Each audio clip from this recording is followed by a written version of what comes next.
A lot of people don't think of plyometrics and sprinting as a way to improve mobility, but sprinting improves the mobility for sprinting better than anything else. Plyometrics improves the mobility for jumping better than anything else. Now, the angle that I want to attack this from is the tendons. So, what is a tendon rupture? What is that? It's an over-lengthening, but it's not just an over-lengthening. It's over-lengthening under high force at high speeds, right? You don't see many tendons rupture in a slow calf raise, but you will see Achilles tendons rupture when you take a step back and that heel is coming towards the floor under high force, high speeds. So it's over-lengthening at higher speeds with high force.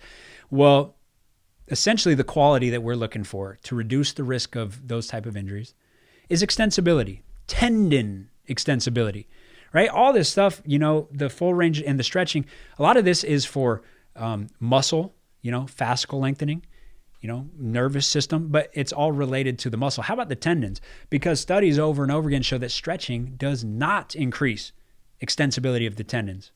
Strength training does not, in the current literature, increase the extensibility of the tendons, but plyometrics over and over again, we know, improves the extensibility of the tendons better than anything else. So extensibility is the ability of that tendon to really elongate with force involved. And so think about, sprinting, jumping, whatever. Let's look at sprinting for now. Ball of the foot hits the ground. The heel is coming down towards the floor. The calf is going to maximally contract and it's going to shorten. And so we have this game of tug of war at the origin and insertion of the Achilles tendon.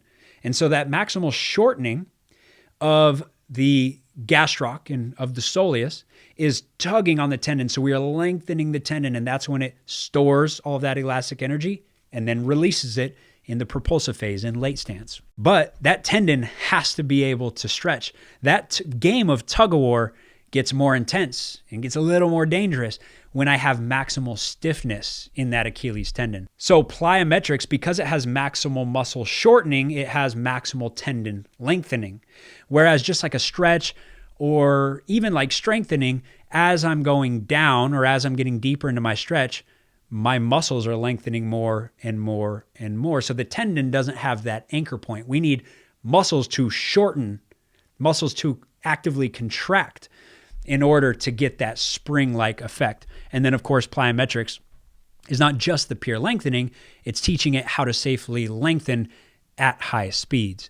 So over and over again, we see that, the Kubo, I think 2017, showed plyometrics did not increase tendon stiffness, but it did increase tendon extensibility, which is great for overall safety. It's good for injury reduction, but it's also great for storing more elastic energy. Kubo 2021 also showed decreased hysteresis, more efficiency, less elastic energy kind of being released in the form of heat.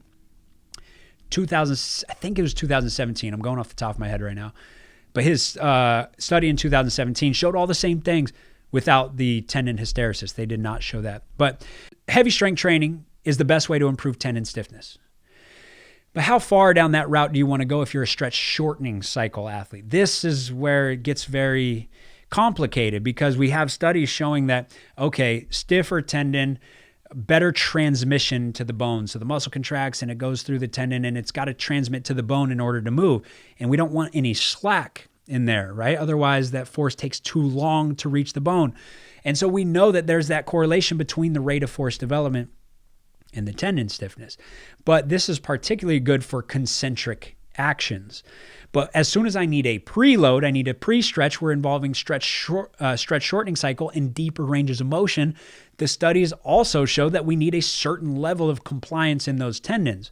And so if I go too far down that stiffness route, well, then the game of tug of war that I'm talking about, what is that tendon attached to? The muscle. And so if it's maximally stiff and it has no extensibility, that muscle is being pulled on harder. So you can get muscular strains from not having enough tendon extensibility.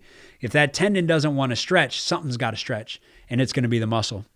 So you can have recurring hamstring strains, calf strains from a Achilles tendon that cannot elongate. One more point on the stiffness that I was mentioning. Plyometrics does not increase tendon stiffness, but it consistently shows that it's the best way to improve active muscle stiffness. So that basically means, like in sprinting, again, ball of the foot hits the ground, that the muscle, like the gastroc, the soleus, they can kind of isometrically, it's like kind of eccentric, kind of isometric, it fires up, right? And this is what allows the tendon to stretch. But if I don't have that active stiffness, then that heel comes down and it collapses and it hits the floor, and you lose a lot of that elastic energy. So it's kind of that reactive strength, like how quick can I get off the ground? And quicker isn't always better, so we don't always want more active stiffness, but we want the ability, when needed, to have high amounts of active muscle stiffness. It's very different. You're not changing the stiffness of the tendons or the muscle, whereas strength training is changing the stiffness of the tendons itself. Not that that's bad. There's a balance. There's an ebb and a flow. And you go too far down that strength training path without the plyometrics, and this is where we see a lot of the injuries. We see these bodybuilders who get really strong and then go play a game at LA Fitness and rupture their Achilles. I've heard this way too often. It's because you're not getting that spring load tolerance in the tendons.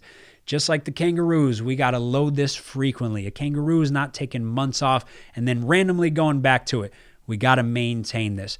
But bringing it back to the original point about flexibility, mobility, having those good extensible tendons actually leads to better range of motion and safer movement in sprinting and jumping. That game of tug of war with the muscle is less and less the more extensible our tendons are.